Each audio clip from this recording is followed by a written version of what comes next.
Greetings all, Raphael X here again. If you like what you see, please subscribe, click on the notifications button, share the video, like it also. Alright, so as always, we will start with a prayer. In nomine Patris et Filii et Spiritus Sancti. Amen. Ave Maria, gratia plena Dominus tecum, benedicta tu mulieribus et benedictus fructus ventris tui, Jesus. Sancta Maria, Mater Dei, ora pro nobis peccatoribus, nunc et in hora mortis nostre. Amen. Ave Maria, sede sapientiae, ora pro nobis, nomine Patris et Filii et Spiritus Sancti. Amen. All right, I hope all are well. We're coming on the Christmas break here, and we're continuing to talk about how we should have an esteem for spiritual things.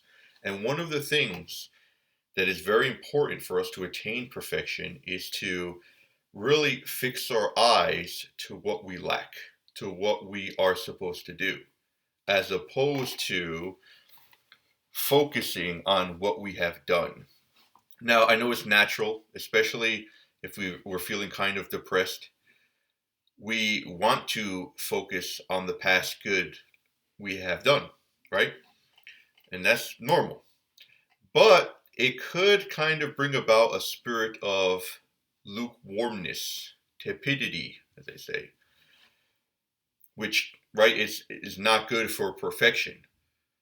You get complacent, right? Self-satisfied. Oh, I did this, right? You're not focusing more on the good that you have left undone, the future good. And this is essentially focusing on the future good is going to help you, is going to increase your desire for perfection, right? Always by God's grace.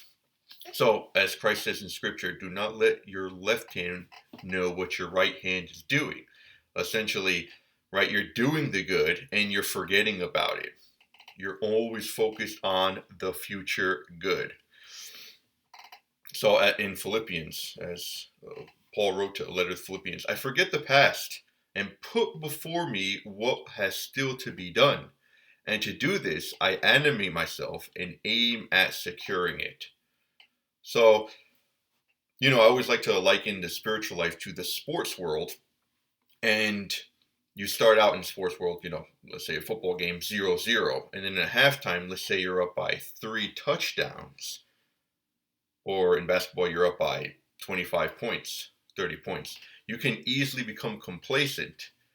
So you should always play the game like it's 0-0, essentially.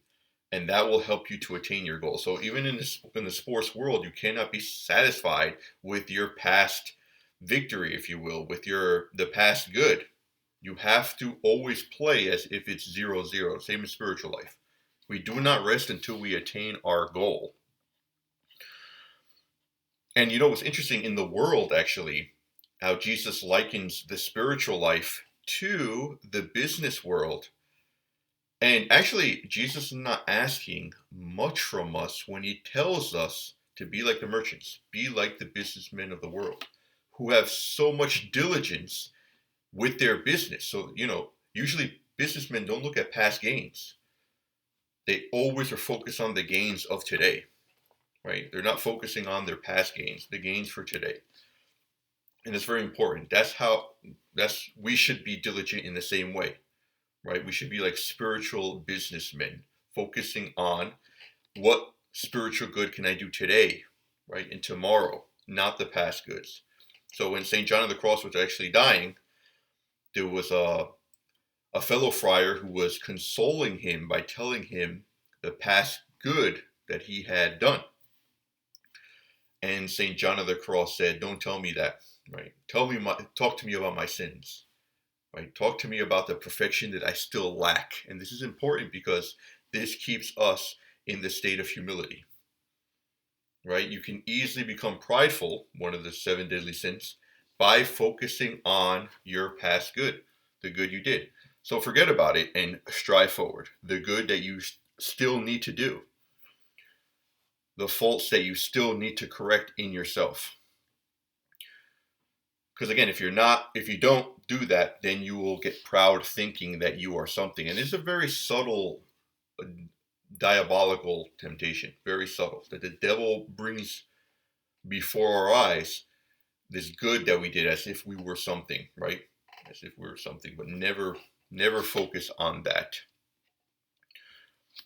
So actually, there's a couple examples in history just to see how diligent, and you see this even with sinners, that sinners are more diligent in their vice. They take more care to pursue vice than we do to pursue virtue.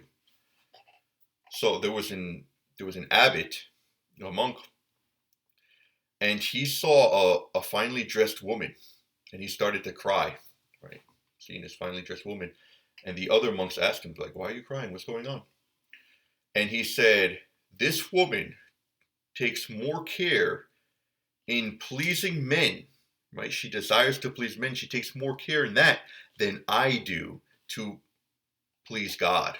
Right? So, and he burst in tears. It's very moving, very moving. We should cultivate this affection in order to motivate us for perfection. Saint Francis Xavier, also my patron saint, actually. My name is Raphael X. X is for Xavier. I was born on his feast day, December 3rd. So he was traveling there in the southeast, and he traveled from India to Japan. And when he got to Japan, he saw merchants from India that got there before him. So again, they were more diligent with their business in securing a spot on the ship or whatever they had to do to get to Japan. So they got there before him, and when he saw them, realizing they were from India, he became very troubled, right? This holy confusion that surged in him. So let us imitate those in the world, these diligents in the world, right? And let us be more so than they are. Let us pursue with more motivation the spiritual goods as they pursue natural goods and even many times vice. All right, so we ask God for this help to fill us with his grace, and may we respond to it. All right, so again, hope you like this video, short videos on the spiritual life. Please subscribe and click on notification button and like, and I will see you next time. God bless you all. Bye now.